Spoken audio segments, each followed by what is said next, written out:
नमस्कार मित्रांनो, माय सपोर्ट त्या मराठी यूट्यूब चॅनलवर तुमचे सर्वांचे मनापासून स्वागत आहे। संपूर्ण महाराष्ट्रासाठी आताच्या क्षणाच्या सर्वात मोठ्या आणि महत्त्वाच्या ठळक बातम्या। राज्यात 10 धडाकेबाज घोषणा। उद्यापासून सर्वांना खुशखबर। 25 जानेवारी रविवार काही मिनिटांपूर्वीच्या ह्या बातम्या आहेत। या संदर्भात सविस्तर माहिती या व्हिडिओत जाणून घेऊया। तत्पूर्वी तुम्ही माय सपोर्ट त्या मराठी यूट्यूब चॅनलवर नवीन असाल तर खाली दिलेल्या लाल रंगाच्या सबस्क्राइब बटनावर क्लिक करा आणि समोरील बेल आयकॉन क्लिक करा, जेणेकरून महाराष्ट्राच्या ताज्या बातम्या तुमच्यापर्यंत सर्वात आधी पोहोचतील। तर चला सविस्तर बातम्या जाणून घेऊया। तर बघा, पहिली सर्वात मोठी आणि लाडक्या बहिणींसाठी महत्त्वाची बातमी।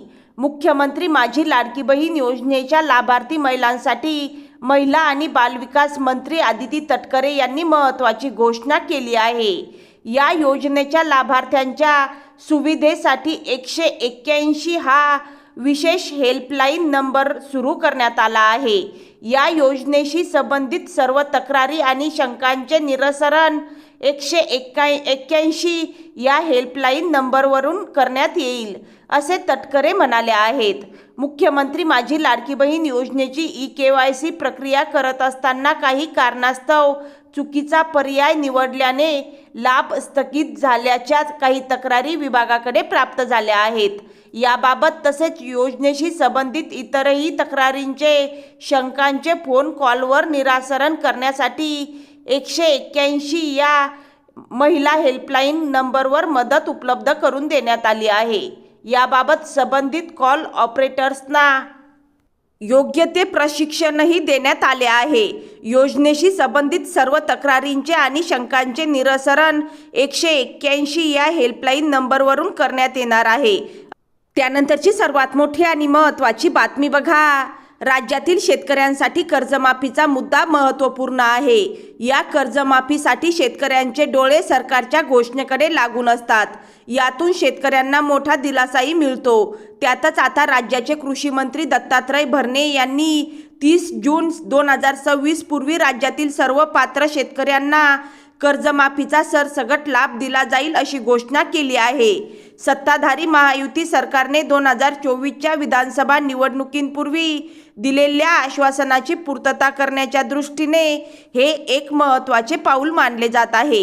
गेल्या अनेक महिन्यांपासून शेतकरी संघटनांची आंदोलने आणि वाढता दबाव या पार्श्वभूमीवर सरकारने पहिल्यांदाच कर्जमाफीसाठी स्पष्ट कालमर्यादा जाहीर केली आहे। मुख्यमंत्री म्हणाले, शेतकरी हा राज्याच्या अर्थव्यवस्थेचा कणा आहे। त्यांच्या पाठीशी खंबीरपणे उभे राहणे हे सरकारचे कर्तव्य आहे। त्यामुळे सरकार कर्जमाफीबाबत अत्यंत गंभीर असून या संदर्भातील सर्व आवश्यक प्रक्रिया वेगाने पूर्ण केल्या जातील। कर्जमाफीच्या प्रक्रियेला अंतिम स्वरूप देण्यासाठी स्थापन करण्यात आलेल्या विशेष समितीच्या अहवालाचाही सरकार प्रतीक्षा करत आहे। या 9 सदस्यीय समितीचा अहवाल एप्रिलच्या पहिल्या आठवड्यापर्यंत येण्याची शक्यता असून त्यानंतर जून महिन्याच्या विहित मुदतीत कर्जमाफीची प्रक्रिया पूर्ण केली जाईल, असे मंत्र्यांनी सांगितले आहे। या समितीचे अध्यक्ष मुख्यमंत्र्यांचे मुख्य आर्थिक सल्लागार प्रवीण परदेशी हे आहेत। त्यानंतरची सर्वात मोठी आणि महत्त्वाची बातमी बघा।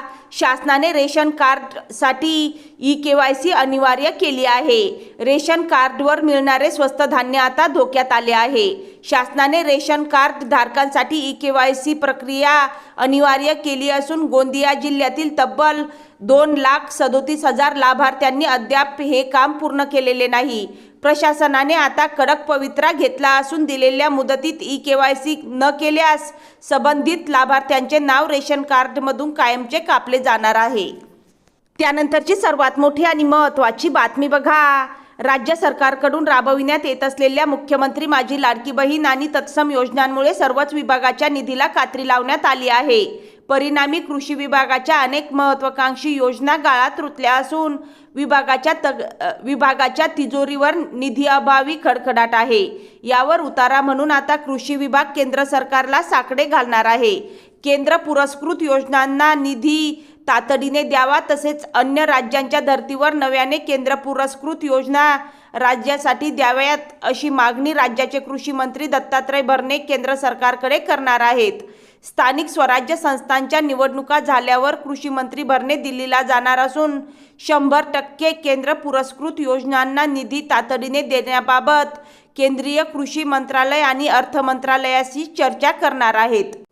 त्यानंतरची सर्वात मोठी आणि महत्त्वाची बातमी बघा.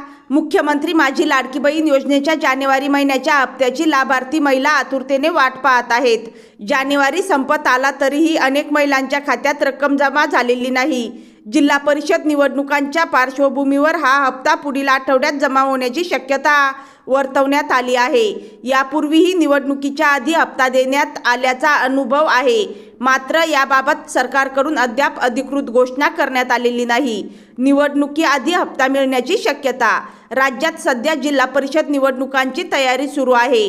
5 फेब्रुवारी रोजी मतदान होणार असून या निवडणुकीआधीच लाडकी बहीण योजनेचा हप्ता महिलांच्या खात्यात जमा केला जाऊ शकतो, अशी चर्चा आहे. यापूर्वीही महापालिका निवडणुकींपूर्वी डिसेंबरचा हप्ता देण्यात आला होता. त्यामुळे यावेळीही निवडणुकीआधी पैसे मिळण्याची शक्यता महिलांकडून व्यक्त केली जात आहे. त्यानंतरची सर्वात मोठी आणि महत्त्वाची बातमी बघा. हिंदू हृदय सम्राट बाळासाहेब ठाकरे यांच्या जन्मशताब्दी निमित्त शिवसेनेकडून आरोग्य आपल्या दारी कडेकोट स्वच्छता मोहीम, हिंदू हृदय सम्राट बाळासाहेब ठाकरे नागरी लोककल्याण अभियान यासह अनेक लोकोपयोगी उपक्रम हाती घेतले जाणार आहेत. याबाबतची घोषणा शिवसेना मुख्य नेते व राज्याचे उपमुख्यमंत्री एकनाथ शिंदे यांनी बाळासाहेब भवन येथे पत्रकार परिषदेत बोलताना केली आहे. बाळासाहेबांच्या जन्मशताब्दीनिमित्त मुंबई महापालिकेच्या वतीने बाळासाहेब ठाकरे आरोग्य आपल्या दारी अभियानाच्या माध्यमातून घरोघरी आरोग्य तपासणी मोहीम सुरू केली जाईल.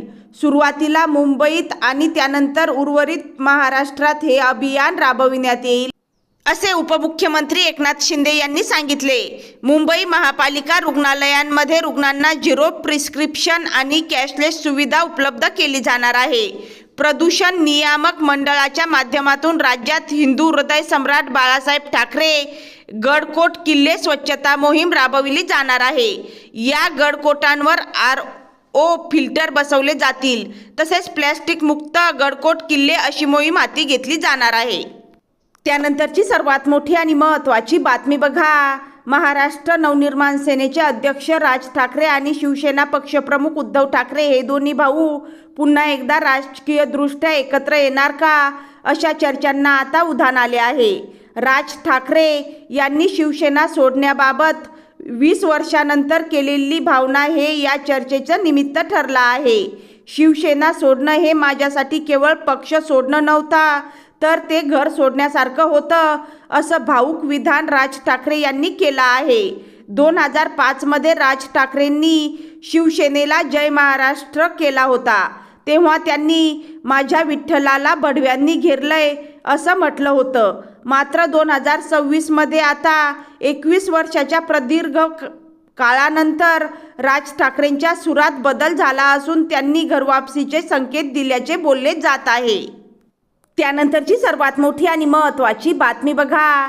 ज्या तरुणांना नवी मुंबई महानगरपालिकेत नोकरी करण्याचे स्वप्न आहे त्यांच्यासाठी एक मोठी बातमी आहे. महानगरपालिकेने गट अ, ब आणि क मधील 132 रिक्त पदांसाठी अधिकृत भरती जाहीर केली आहे. यामध्ये वैद्यकीय तज्ज्ञ, पशुवैद्यकीय अधिकारी, सहाय्यक आयुक्त आणि इंजिनियर्स अशा विविध प्रतिष्ठित पदांचा समावेश असून निवड झालेल्या उमेदवारांना आकर्षक वेतन मिळणार आहे. या भरतीद्वारे एकूण 132 जागा भरल्या जाणार आहेत. त्यानंतरची सर्वात मोठी आणि महत्त्वाची बातमी बघा.